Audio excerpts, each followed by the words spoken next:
Chief secretary Sindh نے محکمہ زراعت کے 3 افسران کو معطل کر دیا۔ معطل ہونے والوں میں میرپور خاص کے زراعت کے ڈائریکٹر اور ایڈیشنل ڈائریکٹرز ایکسٹینشن شامل ہیں۔ اس خبر سے متعلق آپ کو آگاہ کریں، چیف سیکرٹری سندھ نے محکمہ زراعت کے 3 افسران کو معطل کر دیا ہے۔ معطل ہونے والوں میں ڈائریکٹر اور ایڈیشنل ڈائریکٹر ایکسٹینشن بھی شامل ہیں۔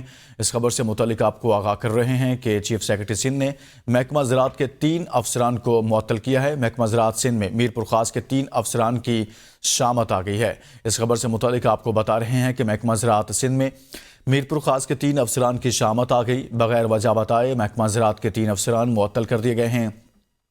چیف سیکرٹری سندھ نے محکمہ زراعت کے 3 افسران کو معطل کر دیا ہے۔ معطل ہونے والوں میں میرپور خاص کے زراعت کے ڈائریکٹر اور ایڈیشنل ڈائریکٹرز ایکسٹینشن بھی شامل ہیں۔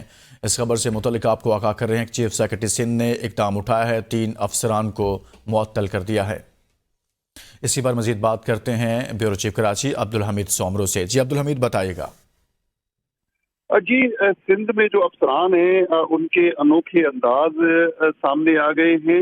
اعجاز شاہ صاحب جو اس وقت سیکرٹری زراعت ہیں، جب وہ کمشنر میرپور خاص تھے تو یہ 3 افسران ہیں جن کو معطل کیا گیا ہے، ایگریکلچر ایکسٹینشن کے افسران ہیں، ان کو معطل کیا گیا۔ اس وقت ان سے تعلقات خراب ہوئے تھے، تو اب جب یہ سیکرٹری زراعت بنے ہیں تو بغیر کسی وجہ بتائے انہوں نے نوٹ پٹ اپ کیا اور اب تینوں افسران کو 90 دن کے لیے اب معطل کر دیا گیا ہے، اور نہ تو لیٹر میں کوئی وجہ بتائی گئی ہے اور نہ ہی اسی لیٹر میں کوئی ان کے اوپر الزام لگایا گیا ہے، لیکن ڈسپلنری ایکشن کا سہارا لے کر جو ہے ان کی ان ایفیشنسی ظاہر کر کے معطل کر دیا گیا ہے۔ بہت شکریہ عبدالحمید، بیورو چیف کراچی اس حوالے سے بتا رہے تھے۔